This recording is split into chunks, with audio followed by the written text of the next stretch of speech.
এই রাতেই নাকি মা লক্ষ্মী মর্তে আসেন। শুধু তাই নয়, তিনি বাড়ি বাড়ি গিয়ে খোঁজেন কে জাগ্রত আছে।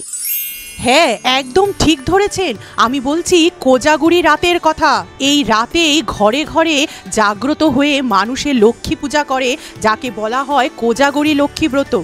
তবে আজকে আপনাদের আমি কোজাগরি লক্ষ্মী ব্রতর কোনো রকম কোনো নিয়ম আচার তিথি এগুলো বলবো না। আজকে আমি একটা অলৌকিক ঘটনা বলবো যা মা লক্ষ্মীর সাথে সরাসরি জড়িত। অনেক কাল আগে এক রাজা ছিলেন। তার ছিল অপরিসীম ধন সম্পদ, অগণিত সৈন্য, বিশাল প্রাসাদ। তবুও রাজা কখনো শান্তি পাননি। ঘুম ছিল না, সুখ ছিল না, কেবল ভয় আর দুশ্চিন্তা তাকে ঘিরে রাখত। ঠিক সেই সময় রাজ্যের এক প্রান্তে বসবাস করত এক দরিদ্র ভিখারি। ফাটা কাপড়, ভাঙা কুড়ে ঘর, খাওয়ারও জুটত না প্রতিদিন। কিন্তু কোজাগরি পূর্ণিমার রাত এলেই সে মাটির প্রদীপ জ্বালিয়ে ভাঙা কুড়ে ঘরে বসে ভক্তি ভরে ডাকত, মা লক্ষ্মী তুমি এসো, তুমি শুধু আমার ঘরে এসো।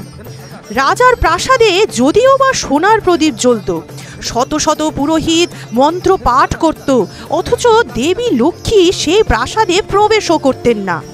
আশ্চর্যজনকভাবে তিনি প্রতিবারই গিয়ে দাঁড়াতেন সেই ভিখারির কুড়ে ঘরে। এমনই এক কোজাগরির রাত ছিল সেদিন। রাজা এবার নিজেই বের হলেন জানতে কেন দেবী তার প্রাসাদে আসেন না। সেই রাতে তিনি দূরে দাঁড়িয়ে দেখলেন এবং তিনি চমকিত হয়ে শিহরিত হয়ে গেলেন। দেবী লক্ষ্মী ভিখারির দরিদ্র ঘরে প্রবেশ করছেন। ভাঙা মাটির ঘর মুহূর্তেই সোনালি আলোয় ভরে উঠল, চারিদিকে সোনা হয়ে গেল।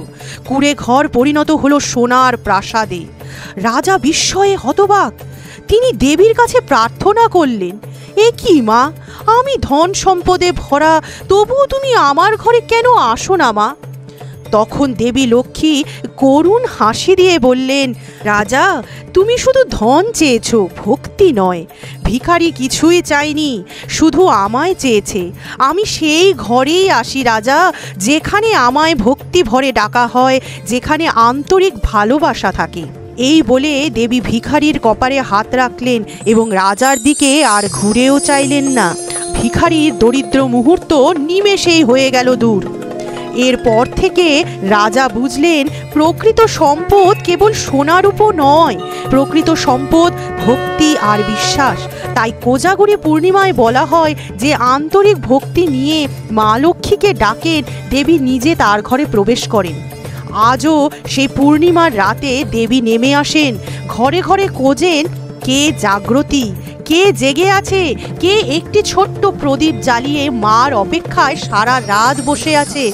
আপনি যদি এই কোজাগরি রাতে জেগে থাকেন তাহলে ভক্তি নিয়ে প্রদীপ জ্বালান, তবে মা লক্ষ্মীও হয়তো আপনার ঘরেই প্রবেশ করবেন। কোজাগরি পূর্ণিমার এই অলৌকিক রাতে আপনারও ঘরে আসুক শান্তি, সমৃদ্ধি আর মা লক্ষ্মীর আশীর্বাদ।